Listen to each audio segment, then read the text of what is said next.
today as a way to memorialize what we talk about. That was very helpful to us. Okay, so it's my pleasure to introduce Brittany Dyer. Brittany, or Britta now, sorry Brittany, is American Forest California State Director, and she works with federal, state, and private land managers to restore forest health after severe wildfires and other disturbances. She's worked on forest health issues in California since 2009, where she served in leadership positions for a regional nonprofit and for local government. And she currently serves on the Governor's Forest Management Task Force. So we're very happy to have her here with us today. And are you there, Brittany? I am. Can you see and hear me? Do a little mic check. One, two, sounds good. 1, 2. Great. Yeah, sounds good. Sharing screen.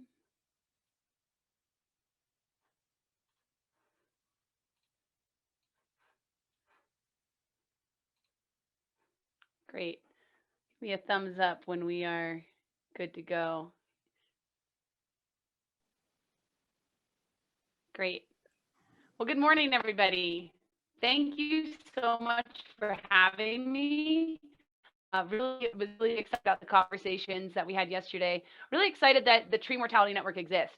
I've had the pleasure of being able to speak.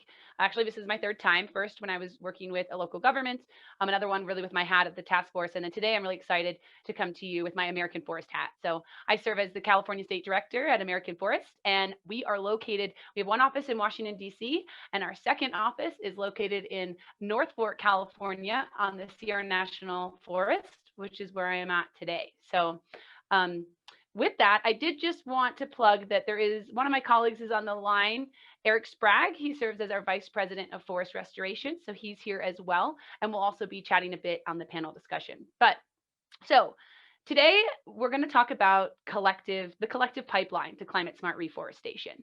And when I was thinking about a title, in fact, I went back and forth with Susie a bit on this. I really went back to the initial intention of the Tree Mortality Network, right? And to be able to link, remember, linking stakeholders and scientists, right, in order to increase communication and collaboration. So really that's the effort there. But as we dive in today and get to talk about reforestation and the plethora of other speakers after me, I'm really excited to build on what it is that we mean by reforestation. Nowadays, we see the concepts of regeneration or restoration or even fire scar recovery, rehabilitation.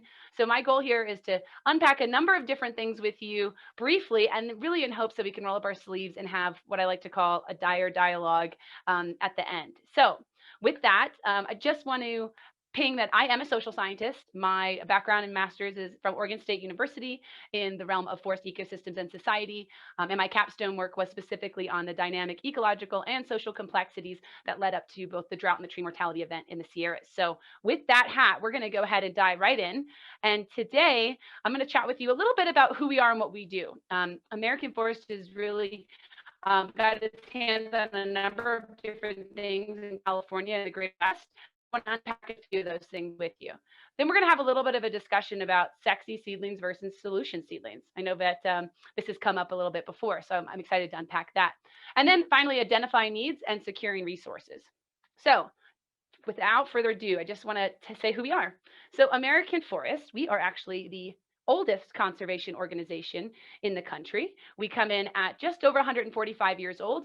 And what this slide really represents is some of our movement building, these pivotal moments in time where we've been able to step up to the plate, right? We helped Roosevelt create the CCCs. We actually helped create the idea of the National Forest System and actually host the Forest Congress. The only reason I'm mentioning that, folks, is because of movement building. And I really do believe that we're at this moment in time where we need shift and change from the top down and bottom up. And that is exactly what it is that we're committed to doing. So we do this in a number of ways, but really we work to restore resiliency and forest health across the country with these 4 pillars: water, wildlife, people, and climate in mind. Those are the 4 things that we always go back to time and time again. And I should note that we do work across all landscapes, so everywhere, urban to rural.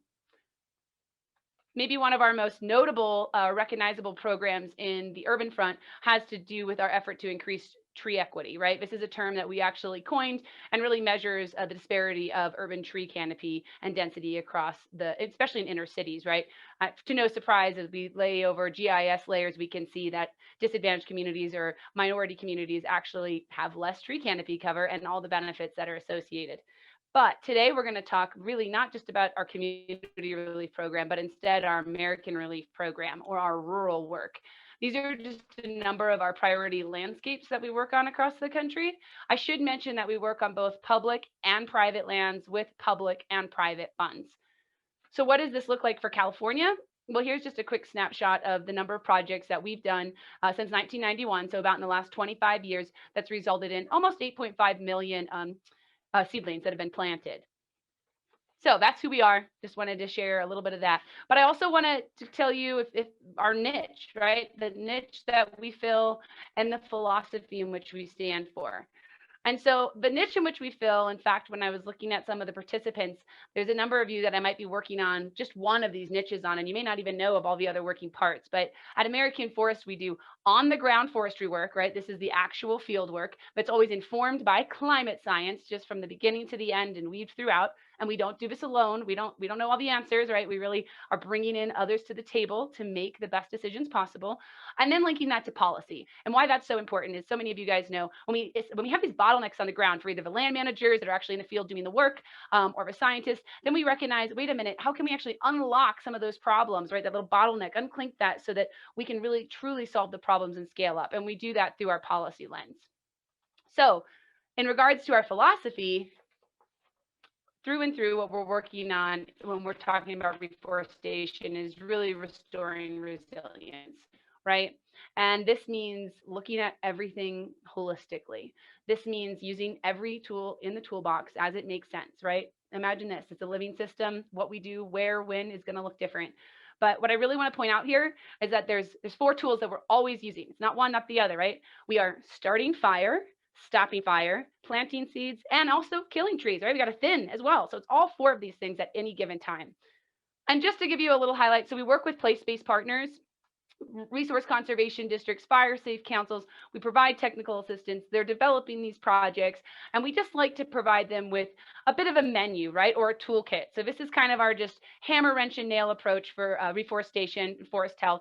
And just begging the question, when you say, hey, have you guys considered climate smart thinning? You know, just the language behind it even just gets those partners really thinking about things differently than they might have before. And then we can also step in with some technical assistance of what that might mean on the landscape. So, sexy seedlings versus solution seedlings. So first of all, let's just say up front that reforestation is not a silver bullet solution to climate change, right? We know this, but it's a really, really big part of it. In fact, it looks like our most successful natural-based solution, nature-based solution, right? But also, I think it's really important to just recognize Homo sapiens' will to, you know, there can be this idea of, oh, let's plant, it'll be good, and really just kind of that beginning shallow thought, whereas there's also a lot of unintended consequences that can occur. So just moving from this concept of, hey, let's plant some seedlings to really like, how are seedlings the solution and what does that look like? And I do that, the only way I can really communicate that is through this concept of capital R reforestation. So humor me here for a moment. In my yoga world, yoga hat, we use capital C for consciousness when we mean it to really come with intention and unpack multiple layers. And so when I'm talking about capital letter R reforestation, it's really talking about all the different dynamics that come into play, not just the planting of the seedling, but everything before and after. And one way to kind of visualize this would be like that this is reforestation, right? Reforestation is not just step 2 of planting. It is and must encompass all of these other pieces. The initial site prep, right? The short-term management afterwards to make sure that we're actually protecting the resources and the investments that we put into the ground. And this also can include, sometimes it includes herbicides, sometimes it includes prescribed fire, right? Sometimes you have to go back in and do some interplanting, but we know through monitoring that we'll be able to make those decisions. But then finally, there's this long-term management piece, right? Where we actually want to be rebuilding, restructuring the forest in a meaningful way, that natural wildfire can come onto the landscape as it has for eons and be successful. So I just want to unpack this a little bit with a few photos. here, the photos I'm going to show here are from actually some of our work on the King's Fire scar. So on the El Dorado National Forest, we've been there since about 2014, actually, when it happened, and it was just under 100,000 acres. So not quite a mega fire, coming in at 97,000. And it was really a pretty epic fire for its time. In fact, I learned recently that there was a 50,000 acre run in one day on that fire. So this is what initial site prep and shrub control is looking like for us there. I did just want to mention that there's a number of other benefits, right, of initial site prep, and it's not just so that the seedlings can be put in a meaningful way. We're less susceptible to future fires.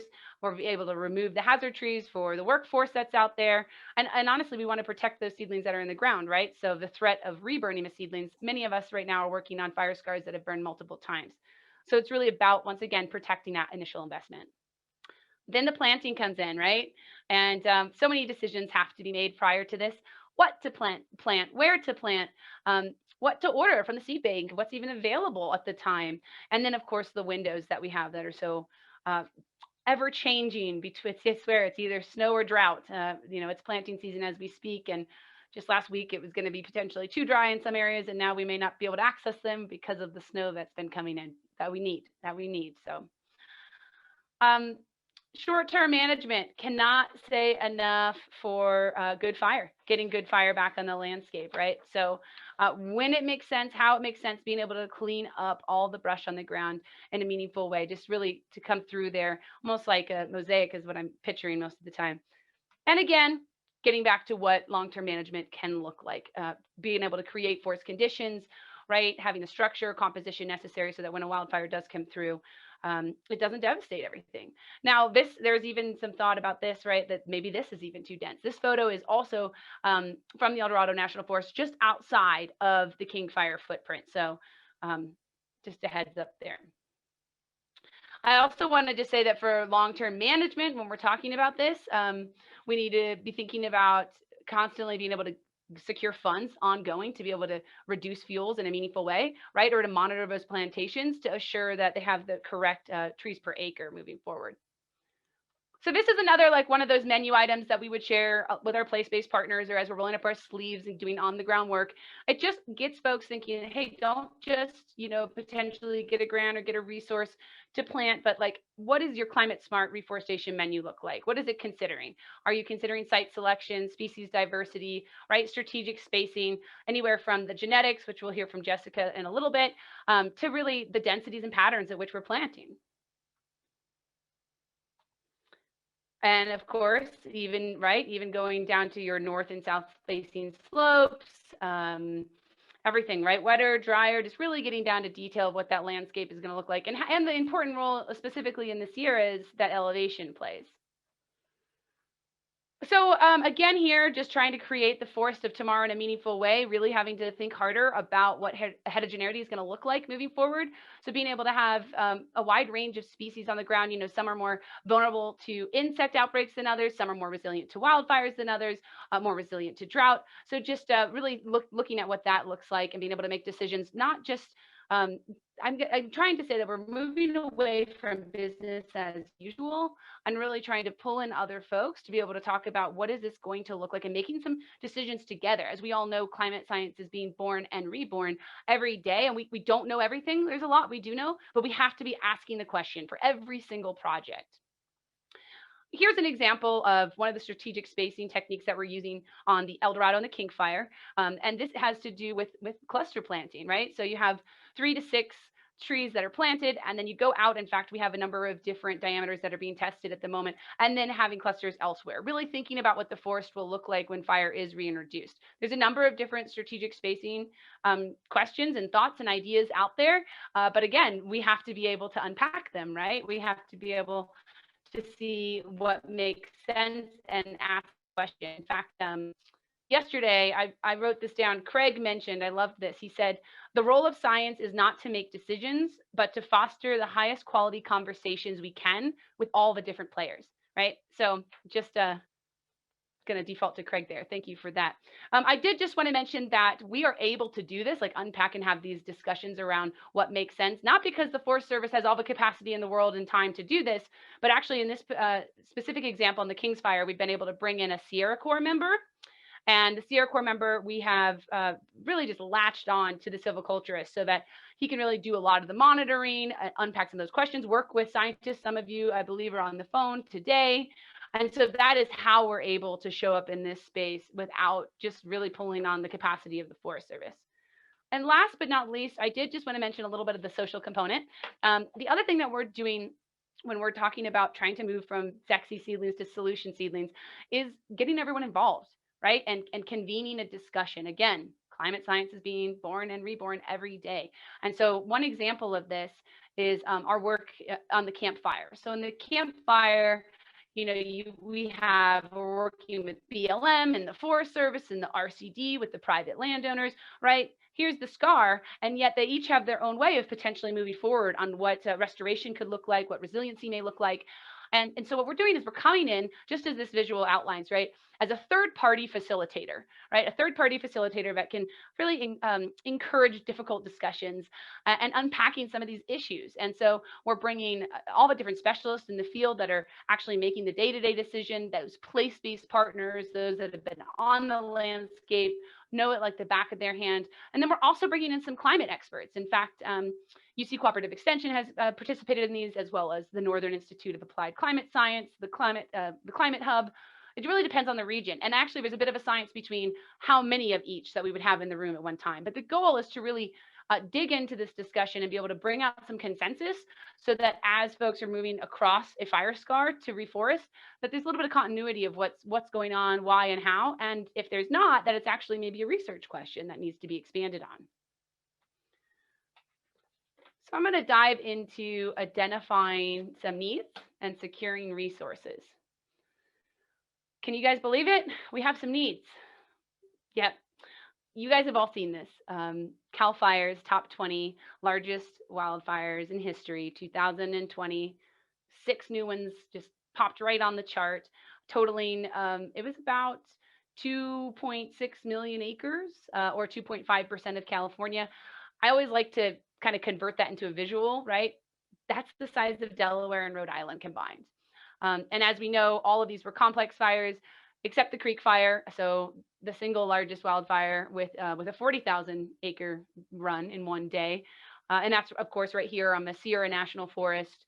In fact, you know what, the evacuations continue. So I was evacuated for a month on that one, but also just recently again evacuated in January and February as the atmospheric rivers came on shore, and they had concerns about erosion, right? And so luckily my house made it, but at least on my street didn't. And anyway, so the point is there is a people portion to this, right, of the identifying the needs. There is a story there, again, going back to the Tree Mortality Network's goal of being able to link communication and collaboration between scientists and stakeholders. Again, the need is there, off the charts. Yesterday, somebody mentioned air quality kind of towards the end of the day. So this is actually from the San Joaquin Valley Air Quality Control Board, taking a look at that. But really, we know that there's needs. How are we going to secure resources? How do we get the right information and data to be able to actually understand the needs at a scale that matters? And so I'm going to chat with you a little bit about 2 different efforts here, one being the Reforestation Hub and one being 1t.org that was mentioned earlier by Emilio. In fact, Kelly, if you can look at that, you already did it. Oh, thanks. Eric sent in the 2 links. So thank you guys. Appreciate the support. So the Reforestation Hub, we recently released this in partnership with the Nature Conservancy. And this is the most comprehensive data produced on reforestation at the US level and that scale. It does produce information at the county, state, and federal level. And in short, it identified 133 million acres in all 48 states that had reforestation needs, right? And it actually was equivalent to about 7% of the country, or the size of Colorado. And so of those 133 million acres, that's about 68 billion trees. And just to give you guys perspective or scale, right now we currently plant about 1.3 billion. So if we needed 68 billion and we currently plant 1.3 billion on an annual basis, There we go. So let's zoom this in a little bit to the California perspective. This has identified about 3.9, nearly 4 million acres of reforestation opportunity in the state of California. That would be approximately 1.2 billion trees at about 300 trees per acre, right? And that could capture 4.8 million tons of CO2 per year, or the equivalent to removing 1 million cars off the road. So I know I'm giving you a lot here. My goal is that you'll go to the website or you'll ask questions as well. So moving on to 1t.org. If we were all in the room, I would say, who's heard of a trillion trees? Raise your hand. Yeah? Okay, thanks, John. So there's a campaign called Trillion Trees. And then there's another campaign called 1t.org that is trying to plant 1 trillion trees by 2030. Homo sapiens. Could we have come up with better names? Maybe. But anyway, so I just want to call out that there are 2 different tasks. The one I'm talking about today is 1t.org. This is an effort from the World Economic Forum, really to accelerate the nature-based solutions. And this was set up to support the UN Decade of Ecosystem Restoration for 2021 to 2030. And so the World Economic Forum basically identifies one key chapter partner, so a chapter lead in each of their regions. And for us, the region is the United States. And so American Forest has been identified as that lead. And if you're anything like me, at first, when you hear about planting 1 trillion trees, you might go, oh my gosh, can we cut 1 trillion trees too? You know, right? There's such this parallel of what we need. But one thing I've really appreciated about being American Forest's leadership and being intimately involved in this is what it means to plant 1 trillion trees. What does that mean?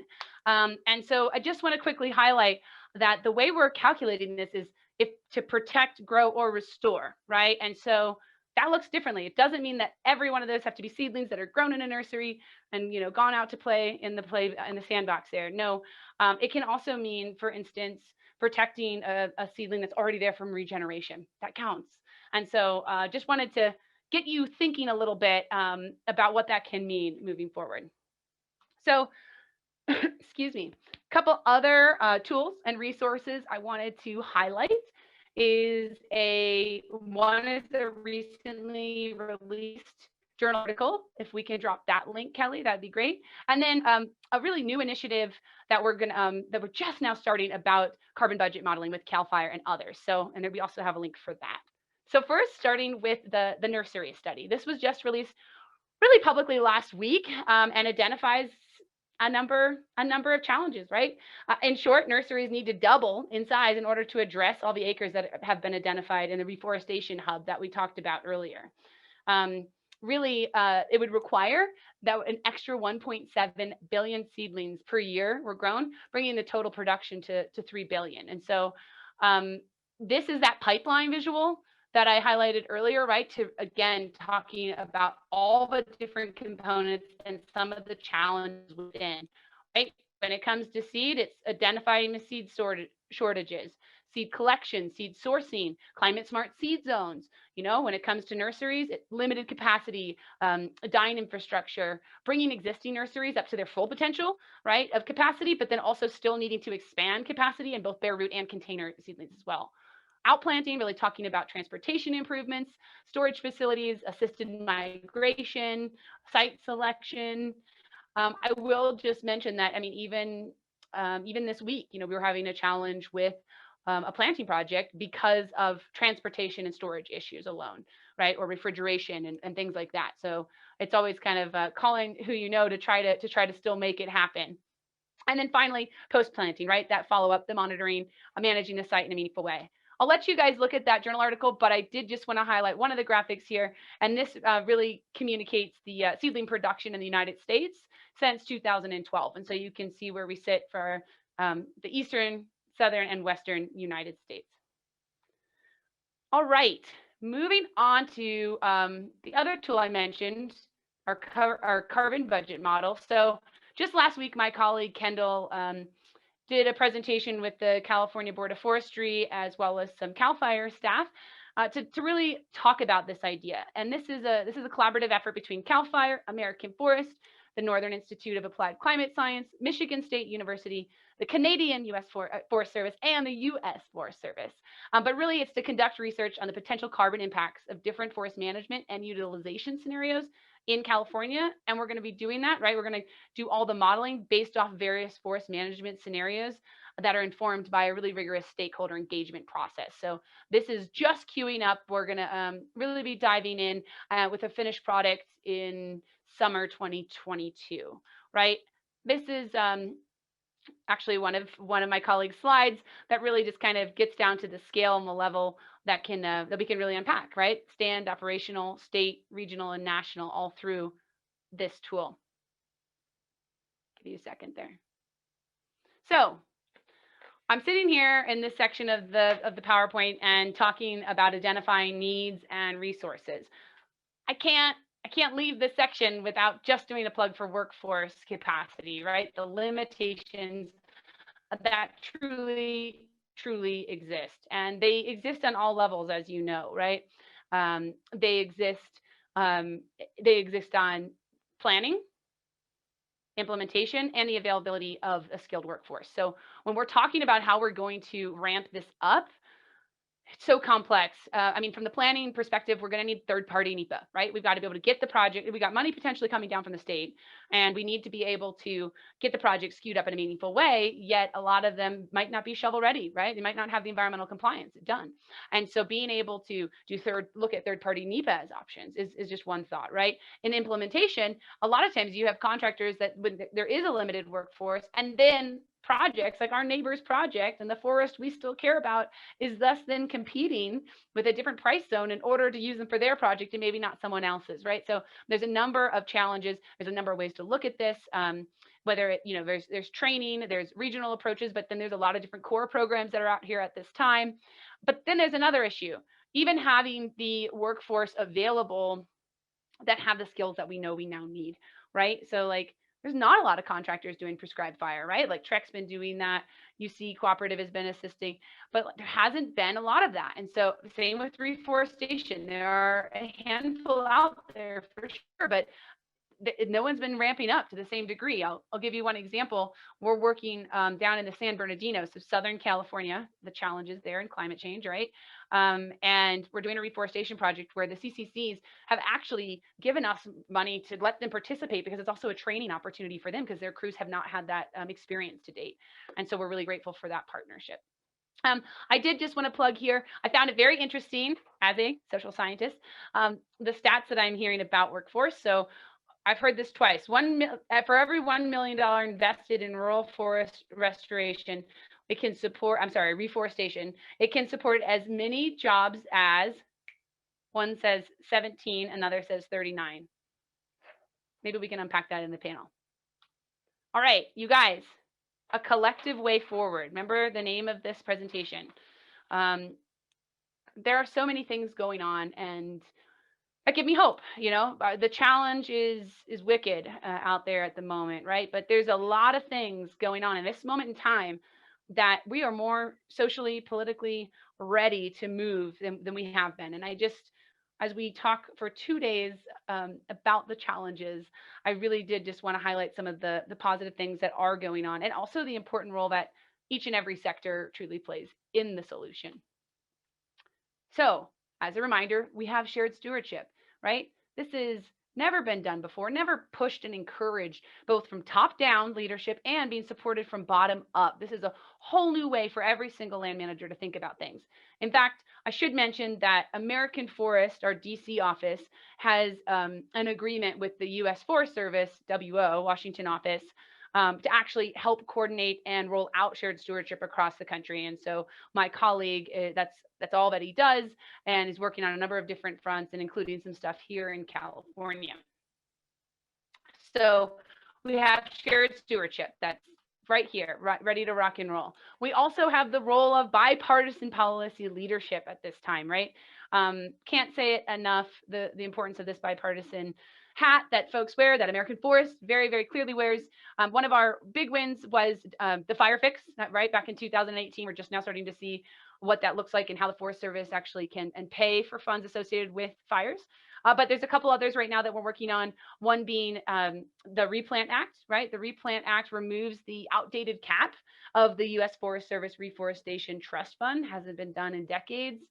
So it's not, we don't need to ask for new money anywhere. This is a way to use existing money and just not cap ourselves. And that then gives the Forest Service what they need to scale up a bit more.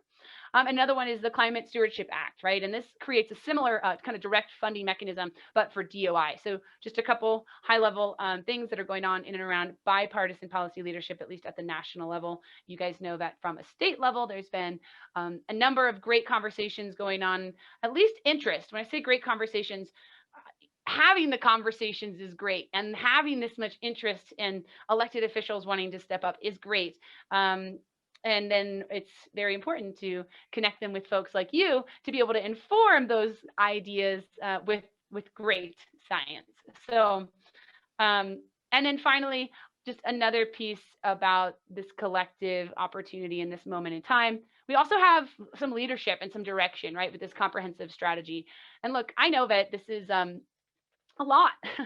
This is a lot to unpack. In fact, it came up a bit yesterday of, you know, is this even reasonable? Can all this be done? What would it look like? And again, let ourselves have those conversations. Those need to happen, because having something like this, this isn't really, we're not seeing this in any other state. Having this sort of comprehensive leadership and strategy and way forward is what gets all the other systems on board, right? You know, if you get bringing academia to the table, or bringing private investors to the table, bringing your land managers, everybody, nonprofits. So just really excited for what that's going to look like, and also all the challenging, critical conversations that we're going to have to unpack each one of those tactics. I did want to highlight one of the tactics on page 23 in and around the reforest. Oh, 1 minute, areas. Brittany. Perfect. This is my second to last slide. So this one tactic of 1.33 and 1.34, this is about developing a restoration strategy for both federal and state lands in these burned areas, right? So it's reforestation, and just wanted to highlight that American forest is named in there, and we are in the beginning stages of really rolling something out, working very closely with federal and state partners and other key stakeholders to develop what that may look like. So one more plug. This is my little visual for the collective responsibility that we each have for this wicked problem. And more than anything, I'm just excited about any of the questions or the Dyer dialogue that we may want to have. Thank you. Right. Thanks so much for an excellent, thought-provoking talk, Britta. We have 15 minutes for Q&A, and Susie will lead that. Thanks, Britta. The first question we had was about the Reforestation Hub acreage estimates. Could you let us know what the background data is on that Reforestation Hub estimate? Is it using FIA forest inventory analysis, or where does it come from? Yeah, this is Eric. Go ahead. Perfect. I'll jump in, Britta. Thank you. This is Eric, Brittany's colleague at American Forests.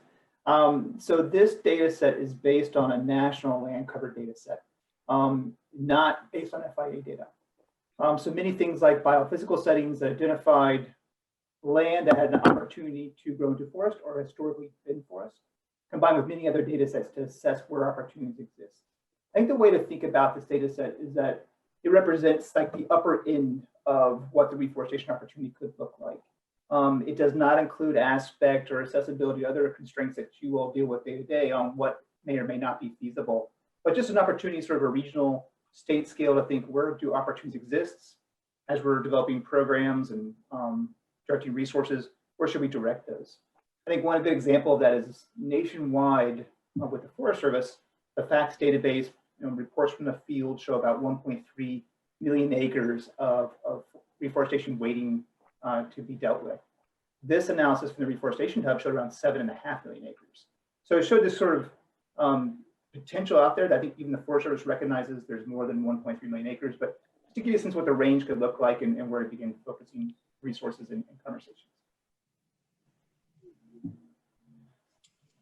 Okay, hopefully that answered the question. If not, go ahead in the chat box, and if you have a follow-up question, put it in there. I just want to acknowledge too that on the website you can download the GIS data, you can download the study to dig into the methodology, and a quick shout out to Dr. Susan Cook-Patton at the Nature Conservancy who developed that study. Thanks, Eric. Moving on to the next question. This is a question about the workforce limitations. How does American Forest and others see the growing interest of using novel tools such as drones to scale up reforestation efforts? Yeah, I can jump in quickly, and Eric, if you have anything to add. You know, again, we have to ask every question. We absolutely have to ask every single question out there. I will say that we're really hesitant. There's some concerns, mainly this nursery capacity study that was just published. You guys, I don't know that we have enough seeds to be doing it that way, right? Like, I mean, so everything that we do potentially can have an unintended consequence. And so, you know, the knee-jerk reaction at this time, I think we're really interested to say, you know, where can this go? What does it look like? But also incredibly cautious, kind of yellow light of what that could mean for resources on the ground. However, the role of drones in monitoring a lot of the places to actually, the reforestation projects that we have out currently, that's a whole different thing as a drone as a tool, right? There's areas that we cannot access, or something you did last year and then a road floods out, you know, all these different things. So, you know, there's a role for drones in a place in time, and yeah, but we have to be cautious and not get too just kind of trigger happy, I'd say. I'm imagining. Yeah, I'll just note too that it's coming, right? I think this drone technology, the innovations are developing fast. There's going to be an increase in use of it, I see, over the coming years. Brittany mentioned there's still some things they're thinking through and how far the drones can be effective, FAA regulations, survivability questions they're dealing with. So I think they're working through a lot of that now, but I think it seems pretty clear that this technology is coming. So it's just along the lines that Brittany said, it's from trial and error. We work through projects and just see what works, what doesn't, where is it appropriate, where it's not, and we just deal with that on a case-by-case basis as we learn more. Great. Okay, next question was a follow-up question on the idea that protecting a naturally regenerating seedling from drought or wildfire could count as one of the tree plantings or the trillion trees. Could you explain more about that? How does that fit into a reforestation goal? Yeah, the 1T.org group defines reforestation like the Forest Service does. It includes tree planting, site prep for natural regeneration, certification, natural regeneration, and even some direct seeding applications as well. Those are highly dependent on the site. But so I think reforestation can encompass all of those actions.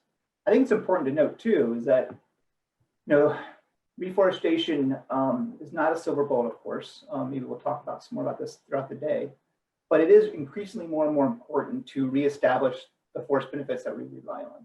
Something like 30% of fires out west are burning so intensely that we're not seeing natural regeneration occur.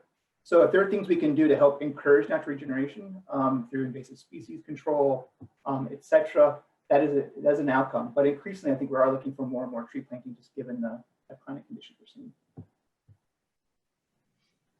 So you said the 1 trillion trees international effort counts it, and I'm sorry. So just American Forest also would count that? That's right. Okay. In fact, for our goal, we've been working closely with Salesforce, and as part of their 100 million tree pledge, we're doing an aspen regeneration project in Oregon and a prescribed fire for white oak on the Hoosier National Forest. So both projects are part of that overall initiative. Great. And just to be clear, so you've got a Trillion Trees campaign, and you have 1T.org that is planting 1 trillion trees by 2030. Sorry. Just to make things complicated. Okay.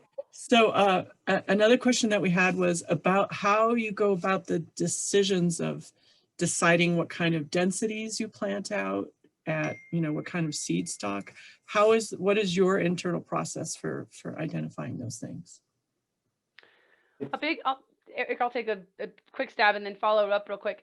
A big part of this is the relationships with the place-based partners, right? And so we're going to not just be a national nonprofit that comes in and says, hey, this is how you should do it, right? Instead, it's really talking to those land managers on the ground that have, again, know the land like the back of their hand. And so that is a big part, right? And we all know about bringing in local knowledge, tribal ecological knowledge, whatever it may be, but then also coupling that climate conversation example with the most up-to-date science that we do have, and bringing folks like Susie. I know I pulled you into a few of them. I've pulled in Steve Estoya and others, at the California menu. So that's kind of the a thought for each project that we do in California. We're going to make sure to ground truth in both of those areas, but then we also want to be managing for things like of course diversity, but also survivability and what that's going to look like, and how we can kind of play with different species in a meaningful way to be able to survive the climate change modeling that we're seeing. Eric, did you want to add anything? Yeah, just real quickly, I think there'll be some great conversations today about just this question too. They're working closely with Jessica Wright and others have developed really cool tools to help us think through what species, what genetics are really most suitable for certain sites in different futures going forward. And so we rely heavily on that data and those tools to help inform how we work with Bureau of Land Management on the campfire to figure out what species to include in our reforestation designs. So this is basically your opportunity to say, California scientists, if called upon, please show up for us. Yeah. Try to get this on the ground. And I imagine people do say yes, mostly when you ask them. Absolutely. Okay. The next question is about third-party NEPA. Could third-party NEPA potentially accelerate replanting to occur in the year after the fire before competition causes big problems for conifers? This is getting at the problem of NEPA taking so long that it takes a couple years to get the trees in, and then the competition really can crowd out and make your planting unsuccessful. Yeah, I mean, Britta. That's the hope. Absolutely, right? Because we don't need to be doing expensive site prep, fuel reduction work a few years after a fire when the fire already did that for us. And so being able to get in there in a meaningful way, that's definitely the hope, is that most of the time there's not the surveys completed and done. However, this is a question for the Forest Service, and this is what we're unpacking with them as we speak, to make sure that, the one thing about this moment in time that we're in, right, is that we all think we know what the exact bottleneck issue is. And so then let's just do that and everything will be fine, right? And it's much more complicated than that. And so this is, I will definitely say that it is something that, where it works, how it works, getting a couple pilot projects. There are some forests that are doing this. But then again, there's also complications with, how well it works until those contractors are doing that, just kind of, that's what they're breathing, eating, sleeping every day. Sometimes it takes a lot of handholding to, for the specialist to be able to do. So everything has trade-offs, but that question is great because it's exactly the question we're trying to answer. That's all your cogs moving at the same direction. I appreciated that graphic. It took a very long time to get them to do that, but I felt like that it was important. Well worth it.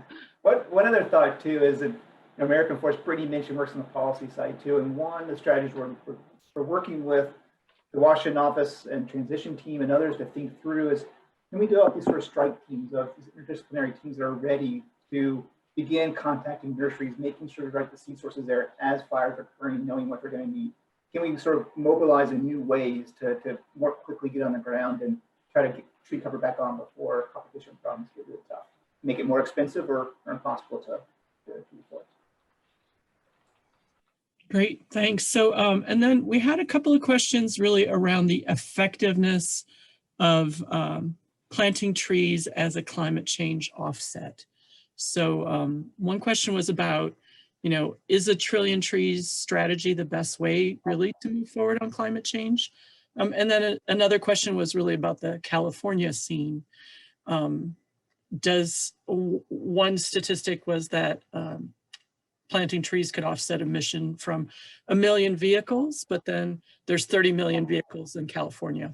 So there's questions about that as an overall strategy, and then specifically, do the trees become a certain age or at a certain level of stand development to become effective? Yeah, that's an interesting question, Britta. I'll take a stab and you can help me out here. It kind of gets to sort of we were talking a little bit earlier about that, as reforestation has kind of developed this, global interest, there's certainly been a lot of people stand up and saying, hey, wait a second, it's not that easy. Planting trees is risky. I mean, many of you have seen plantings go up in flames just the next year, right? So we know there's inherent risk there. And so to rely on reforestation to fix our climate problems is foolhardy. And I don't think anyone's suggesting that. And 1T.org certainly is not Same time, you need to pull more carbon out of the atmosphere to meet the IPCC goals that were set, Paris Treaty climate negotiations. We've got to pull more carbon out of the atmosphere. It's a key part of that, and forests do that really well, plus cover all the benefits. So we're not suggesting forests are the only solution, but it should be part of it. So as we think about solving the forest health crisis in California, it's certainly about public health, preventing fire in certain places, getting fire back on the landscape, but also coming back where needed to reforest areas that are appropriate to help make sure we're getting the benefits that we already on, water, carbon, wildlife, etc. So we need reforestation, but it's not a silver bullet by any stretch of the means, and it's not without risk. But I think with the techniques Brittany described and many of you are thinking through, species selection, site design, site prep, we can do it in ways that help minimize those risks over time. The carbon offsets question is an interesting one too. And sort of the next step up. The demand for those are going to continue to grow. There's a trend across the country, across the globe. I think 50% of the global GDP, the companies that represent that now have net zero requirement commitments. They're trying to achieve net zero emissions in the next 10. And the key part of doing that is try to think through, of course, internally, but then when we can't mitigate within our business models, let's go out and find ways to reduce those. And they're going to look to forests. They're increasingly looking to forests to do that. And so there's this real interest. We've got some solutions that are not that risk, but a great opportunity to meet these massive goals that we have. Yeah, that's great. Britta, do you want to quickly address the California part of that as far as taking cars off the road in California and how we fit in? California has a lot of really advanced climate goals. How do you see that working here, reforestation? Yeah. You know, in a lot of ways, it's an echo of what Eric said, right? Of it's not a silver bullet, but it is an opportunity that we have to unpack. However, I mean, I support the Air Quality Control Board, right? I serve on their community advisory committee, and we're also working with a number of conservancies. Like the issues at hand in and around transportation alone, public health, et cetera, they're vast. And so, I mean, Susie, this is one of those things that we want the silver bullet answer. That's why we're asking the question is like, can someone just tell us exactly what we can do? And then we'll do it, please. Right. And unfortunately, uncertainty, rapid change, social will, I remember actually at the first Tree Mortality Network meeting, Susie actually pulling out a piece of paper and saying, here's your social license. Let's go get started, right? That's what we want.